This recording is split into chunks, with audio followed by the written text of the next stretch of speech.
नमस्कार, मैं समर के मुखर्जी और आप देख रहे हैं डीजी फिल्मी। आज के इस वीडियो में मैं आपको बताने जा रहा हूं कि जो ग्रेट फिल्म मेकर्स हैं, जो महान फिल्मकार हैं, उनमें जो 5 कॉमन खूबियां होती हैं, कॉमन जो हैबिट्स होते हैं, उसके बारे में मैं बात करूंगा। और ये जो खूबियां हैं, इसके बारे में मैंने जाना उनकी जीवनियों को पढ़ करके। उनके बारे में बहुत सारे आर्टिकल्स निकलते हैं, किताबें हैं, उनके ऑटोबायोग्राफी है। साथ ही कुछ इंटरव्यूज़ मैंने देखे कुछ लोगों से जो इंडिया में ऐसे अच्छे डायरेक्टर्स हैं, उनसे मिलने का सौभाग्य हुआ। तो मैंने नोटिस किया कि वो 5 ऐसी जो हैबिट्स हैं वो क्या है जो इन सब में मुझे देखने को मिला। उसके बारे में हम चर्चा इसलिए करेंगे ताकि हम उन हैबिट्स के साथ अपने को कोरिलेट कर सकें और उनके नक्शे कदम पर चल करके कुछ हम भी काम कर सकें। हो सकता है ये वीडियो आपके लिए बहुत ही उपयोगी साबित होगी अगर इसे आप शुरू से अंत तक देखेंगे। सबसे पहला habit, they think grand and then make it within the budget. देखिए, बहुत सारे ऐसे फिल्मकार हैं जो महान हुए हैं और वो इसलिए महान हुए क्योंकि उन्होंने भव्य सोचा, बड़ा सोचा। सोच के समय उन्होंने ये नहीं देखा कि मेरे पास उसको करने के लिए बजट है भी नहीं। मैंने बहुत सारी वीडियोज़ में, अपने बुक्स में भी कई जगह पर हमने ये कहा है कि अगर आप नए फिल्म मेकर हैं तो पहले बजट पर ध्यान दीजिए कि आपकी बजट क्या है, उसके हिसाब से आप फिल्म की परिकल्पना कीजिए तो बेटर बन पाएगा। डेफिनेटली ये बात सही है।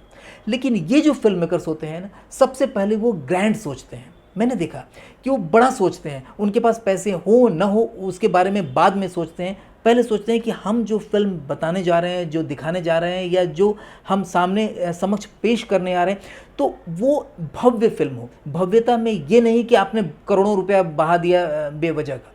वो चाहते हैं कि उनकी फिल्म की जो डिमांड है उस हिसाब से पूरा करने के लिए जो भी चीज़ों की ज़रूरत हो वो सब लगे, लेकिन हमारी फिल्म बेहतर बने, एक अलग ढंग से बने, जो स्टोरी के साथ मैच करता हुआ सीन सोचते हैं। वो बाद में सोचते हैं कि इसे कैसे अपने बजट में, कम बजट हो या ज़्यादा बजट हो, जो भी बजट है उस बजट में कैसे उसके अंदर उसे फिट कर सके।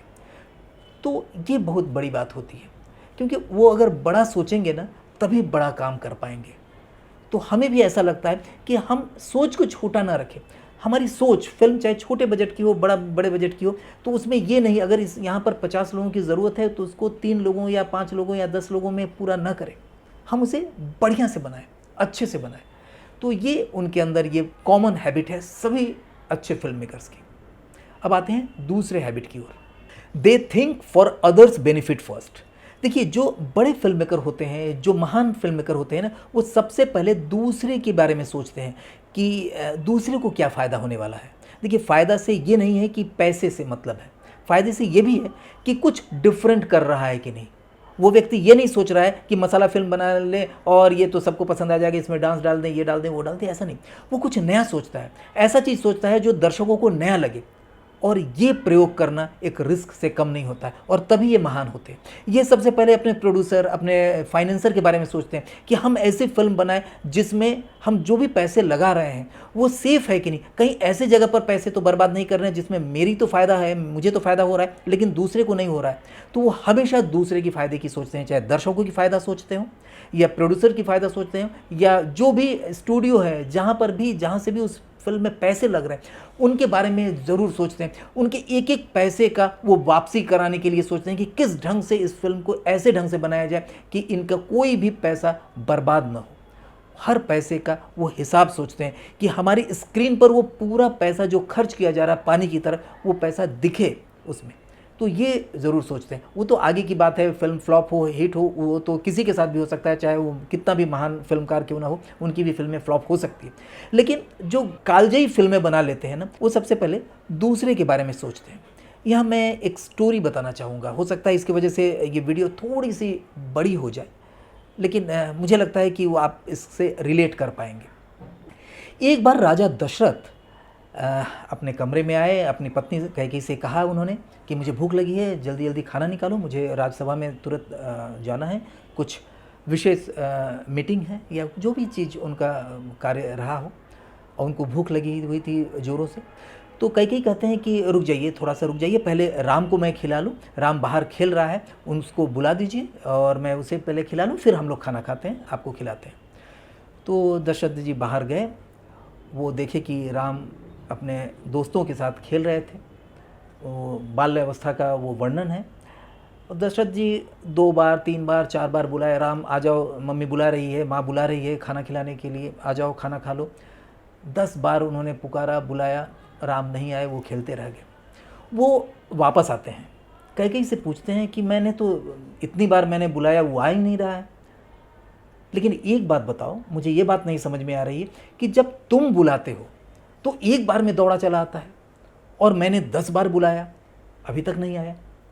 तो कैकेयी जी बड़ा ही अच्छा जवाब देते हैं, उसे आप गौर करिएगा। कैकेयी जी बोलती हैं कि देखिए, जब मैं उसे बुलाती हूँ ना, मेरे मन में ये भाव रहता है कि बच्चा सुबह से भूखा है, वो दुर्बल हो जाएगा, कमज़ोर हो जाएगा, नहीं खाएगा, तो उसे मैं बुलाती हूँ ये सोच करके वो आए, मैं अपने हाथों से उसे खिलाऊं, उसका पेट अगर भरेगा तो मेरा भरेगा। तो ये मेरे अंदर सोच रहती है कि कैसे उसे मैं खिला दूं, कैसे वो खाना खा करके तृप्त हो जाए। लेकिन जब आप बुला रहे थे, आप समझ ही रहे होंगे, तो दशरथ जी इसलिए बुला रहे थे कि राम के आने के बाद उन्हें खाना मिलेगा। तो वो जो भाव का आदान प्रदान होता है ना, ये पता चलता है। तो आप जब अपनी स्टोरी किसी प्रोड्यूसर को सुनाते हैं, किसी को भी आप सुनाते हैं, आप पिच करते हैं, बताते हैं, अगर आप अपने फ़ायदे के लिए सोचते हैं कि हाँ ये फ़िल्म बने तो भाई मेरा नाम हो जाएगा, मुझे ये पैसे मिल जाएंगे, मुझे अभी पैसे की ज़रूरत है, वो पैसा कैसे करें, या यहाँ पर इसको हम डालते हैं, या इस सिनेमेटोग्राफर को बोलते हैं, इससे हमें ये पैसा मिल जाएगा, या किसी भी आप अलग अलग क्रू मेंबर्स को आप इसलिए कनेक्ट करते हैं उस फिल्म में कि वो आपके अपने लोग हैं। आप फिल्म के फ़ायदे के लिए नहीं सोचते हैं, आप अपने फ़ायदे के लिए सोचते हैं, चाहे वो किसी न किसी रूप में पैसे की फ़ायदा हो या अपने नाम की फ़ायदा हो, और यहीं पर गलती कर जाते हैं। और जो अच्छे फिल्म मेकर होते हैं, जो ऐसे फिल्म मेकर होते हैं जो ग्रेट होते हैं, वो कभी भी अपने बारे में पहले नहीं सोचते हैं, सबसे पहले वो दूसरे के बारे में सोचते हैं, और यही कारण है कि उनकी फिल्में इतनी बड़ी हिट होती है। ये मैंने हैबिट देखा है। आप किसी भी बड़े फिल्म मेकर को उठा लीजिए, तो उनके अंदर कहीं पर भी इस तरह का एथिकल काम करने के लिए ही वो चाहते हैं। वो जो भी चीज़ करते हैं नैतिकता के साथ करते हैं, अनैतिक वर्क करते ही नहीं हैं, आप देख लेंगे। और जो भी ऐसे फिल्म मेकर होते हैं जो 2-4 छोटे-छोटे फिल्म बना करके कहीं ना कहीं खो गए हैं, तो उनमें ये एथिक चीज़ नहीं मिलेगी, वो नैतिक नहीं होते, वो कहीं ना कहीं अपने स्वार्थ के लिए काम करते हैं। वो दर्शकों को भी मूर्ख बनाते हैं, प्रोड्यूसर्स को भी मूर्ख बनाने की कोशिश करते हैं, लेकिन ऐसा नहीं चलता है। आप अपने दिल की आवाज़ को पहचानिए और सोचिए कि इस फिल्म को बनाने से दूसरे किसको किसको फ़ायदा हो रहा है। और अगर ऐसा सोचते हैं तो मुझे लगता है कि हम सबको ऐसा करना चाहिए। मैं ये नहीं बोल रहा हूँ कि हमको नहीं सीखना चाहिए, मुझे भी ऐसा सीखना चाहिए, और इसलिए मैं इन बातों को आपसे शेयर करता हूँ कि ताकि आपके साथ साथ मेरे अंदर भी कुछ अगर इस तरह की क्वालिटी आ जाए तो बहुत अच्छा होगा। तीसरा जो हैबिट होता है, they believe in network and team. देखिए, नेटवर्क नेटवर्क नेटवर्क ये बहुत ज़रूरी होता है। जो भी फिल्मकार सफल हुए हैं उनका नेटवर्क बहुत तगड़ा होता है, वो बहुत लोगों को दोस्त बनाते हैं। और वाकई में इस जगह पर मैं बिल्कुल फिट नहीं बैठता हूँ, मैं नेटवर्क नहीं बना पाता हूँ, लेकिन मैं चाहता हूँ कि अब मैं बनाऊँ, और आप सब नेटवर्क बनाने की कोशिश करिए। क्योंकि आपका जब नेटवर्क बड़ा रहेगा, टीम बड़ी रहेगी ना, तो सभी लोग आपके फिल्म के लिए सोचेंगे, दिल से सोचेंगे, और सोचेंगे कि कैसे इस फिल्म को बेहतर से बेहतर बनाया जाए। कई बार ऐसा होता है कि कोई डायरेक्टर ने बहुत अच्छी फिल्म बनाई, लेकिन चूंकि उनका नेटवर्क अच्छा नहीं था, तो इसलिए फिल्म के बारे में कोई जाना ही नहीं। और वहीं पर कोई ऐसा फिल्म मेकर है जिन्होंने भी अच्छी फिल्म बनाई और उनका नेटवर्क बहुत तगड़ा था, उनके साथ बहुत सारे जो लोग जुड़े हुए थे, और वो फिल्म हर एक की ज़ुबान पर हो गया, एक बज क्रिएट हुआ और वो फिल्म हिट हो गई। तो ये जादू होता है, ये मैजिक होता है नेटवर्किंग का। तो आपको नेटवर्किंग ज़रूर करना चाहिए, क्योंकि हर एक जो ग्रेट फिल्म मेकर हैं उनकी नेटवर्किंग बहुत अच्छी होती है। फोर्थ जो क्वालिटी होती है वो है, they enjoy there film making passion. देखिए, जो पैशन होता है, जो जुनून होता है, उसे अगर आप इंजॉय नहीं करते हैं तो आप एक बेहतर चीज़ नहीं बना पाएंगे। देखिए, पैशन क्या है? जैसे एग्ज़ाम है और आपको इसमें पास करना ही करना है, या कोई इंटरव्यू देने जाना है, उसको आपको क्लियर करना ही करना है। आपके अंदर जुनून है, आप रात दिन पढ़ते हैं, लेकिन आप एंजॉय नहीं करते हैं। आपको लगता है नहीं सुबह उठना पड़ेगा भाई, उठ करके किसी तरह से ये याद कर लूँ, ये चीज़ कर लूँ तो मैं सफल हो जाऊँगा। तो ऐसे में जुनून तो रहता है, लेकिन उस जुनून के साथ, उस पैशन के साथ एंजॉयमेंट नहीं रहता है।